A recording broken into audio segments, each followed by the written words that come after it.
Well, hello, my friends. This assignment is one that I hope you find very interesting and helpful and practical. It's a financial health assessment. So I have a video right here, which I would like for you to watch, as it will go step by step of how to do this. I have a case scenario for you. We have a case of a family with a $140,000 a year income. Their take-home pay after taxes and benefits is $8,250 a month. Just to give you an idea, they are young parents at 43. I think that's still young. That's the millennials right in there. A couple of children, age 13 to 15. And we want to do a health assessment. If you were to go to a personal financial planner, this is one of the first things that happens. So what I have for you is their assets. They have a home, they have some cars, they have some bank account, retirement accounts. These are what we would call assets. This is what they own. And there's my numbers right in here. And then this is what they owe. These are the liabilities of a mortgage, and these are their monthly payments right in here. And so you're going to use this information. You will come up here and actually download my PDF. If you have Adobe Acrobat, fantastic. If not, you get Adobe Acrobat Reader. Don't get just a web version of PDFs. Please download this so you're able to do the assignment and many other assignments as well. And you're able to plug that in. I'm going to give you an example of what this might look like. And so to help you through it, let's get this going right here. So in this example of financial health, I've put in some numbers, and the numbers should, for a lot of them, automatically populate.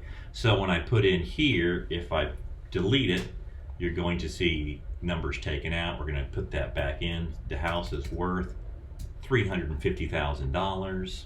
Again, it's not the same example. I'm just giving you a different example right in here.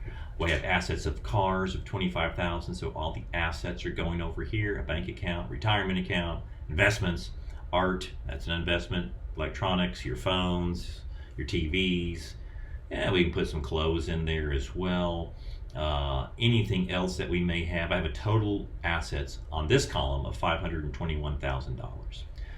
So we're trying to get our net worth. If you've taken Accounting 2301, which you do not have to take this class, you have the general accounting equation, which is owner's equity equals assets minus liabilities. Same in personal finance, it's our net worth. So in this case scenario, these are our liabilities. So this person has $200,000 of a mortgage. All right, that's a liability. Car loans, bank loans, some student loans, credit card loans, department store. So you're going to input the information that I have given you into here. And when we come up, we have $244,000 worth of liabilities, $521,000 worth of assets. Now, hopefully, I will populate this up automatically, which means your assets go here.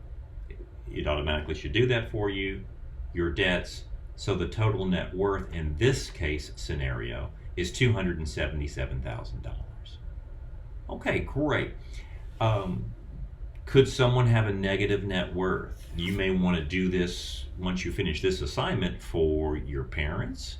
And if you already have a sizable assets of house and other liabilities, then you can do it for yourself as well. But go ahead and do the case study that I have. I think that's going to be easier for you at first, and then start doing them again throughout your own career, because we want to improve our finances, and you only improve upon what you measure. So in this case, we have $277,000 worth of net worth. In different times of life, this could be a negative number, it could be a red number, because when we're very young, we're trying to buy a lot of stuff. We're trying to get homes and cars, and we incur a lot of debt. Just a place where we know where we can get better. The bigger the net worth, the stronger the financial position we're going to be in. And then hopefully it will automatically take your numbers. So we have our total liabilities. Now we want to find debt to equity ratios. So Our debt to equity will take our total debts of $244,000 and divide it by our net worth. And that gives us a debt to equity.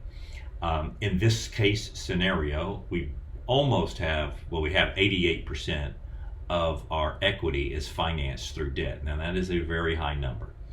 They can be very high when you're younger. As we matriculate and we get into our 40s and above, this number we would like to have very low. Any amount over 80% of debts to assets is a warning sign. And again, what we would want to do is pay down some of this debt as fast as possible, and that's going to get us a better number. An example right in here, this is another just quick example. If somebody had $50,000 worth of liabilities and $150,000 worth of net worth, it's a 0.33. So right now, the debts are 33% of the assets. In this case scenario, we are almost at 90% of our debt, of our assets are financed by debt. And we need to get that lower. Again, it's a financial health assessment, my friends. Now we come down to the debt payments, all right, to income. So I get my monthly debt payments. In the example I gave you, you're going to add all those numbers up, all the payments. That's monthly payments. Okay, so it's my house payment, that's my car payment, that's some credit card payments, student loan payments. In this scenario, this person is at $2,000 a month, and we want to divide that by our net monthly income, which I have given you in this case scenario. When you finish this and you want to do one for yourselves, I think the best way to do it is the net, not the gross. So this is what you get to work with each month. In this situation, this person gets $6,000 to work with. So 2,000 divided by 6,000, it's a third. 33% of my income is going to debt payments. And that's not a bad number right there at all, because we're also including the house payments right in there. In a situation like this, I put another example. I could have $3,500 worth of payments, and I have $7,000 of income, which was a 50%. So my debt payments here are 50% of my net monthly income. These numbers, my friends, are what lenders use to say, are you credit worthy? So in this case scenario, if someone was trying to buy something else, they have a home, that's good. Maybe they're trying to buy a second home. At 50%, most lenders are not going to lend on that, because you're going to take another 25%. I mean, we need money to eat at the end of the day.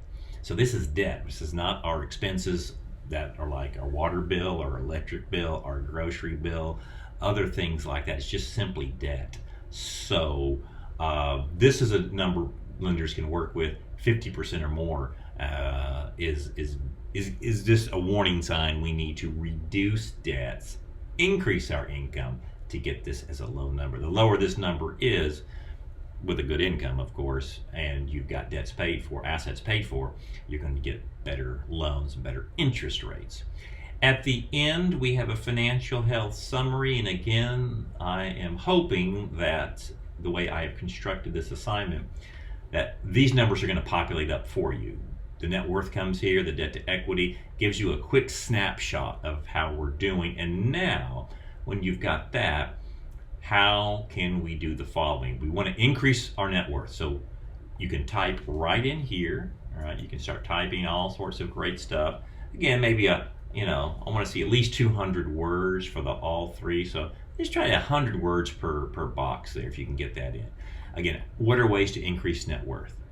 Okay, what are ways that we want to reduce debt to equity, which means we want a smaller number, which gives us a greater financial leverage, as well as debt payments to income. So now we're going to do a little bit of analysis right in there. So that is how you're going to work this assignment. Let me shrink that back down.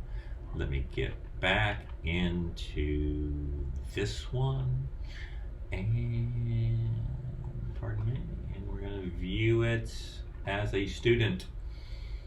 So now when you are ready, you are going to, when you download this, go ahead and put your name in it, like Financial Health Project. I'm putting Randy in mine. Put your first name. Do not try to do this. Don't try to open it here and then do it in this area.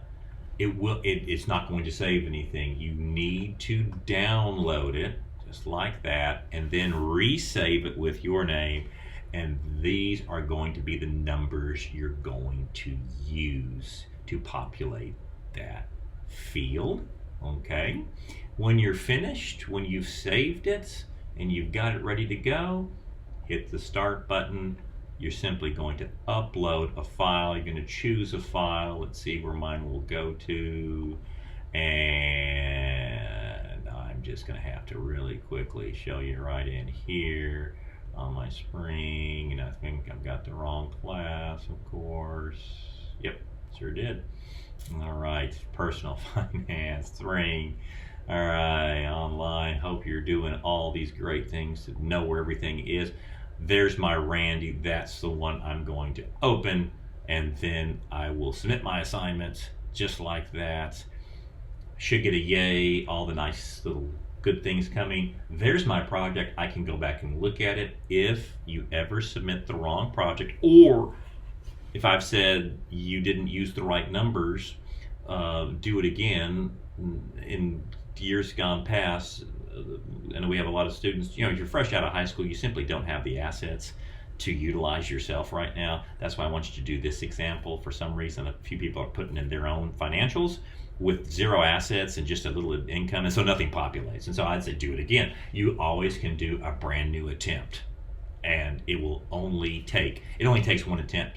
The most recent attempt. So it'll clear the other one out. You can put a new attempt in.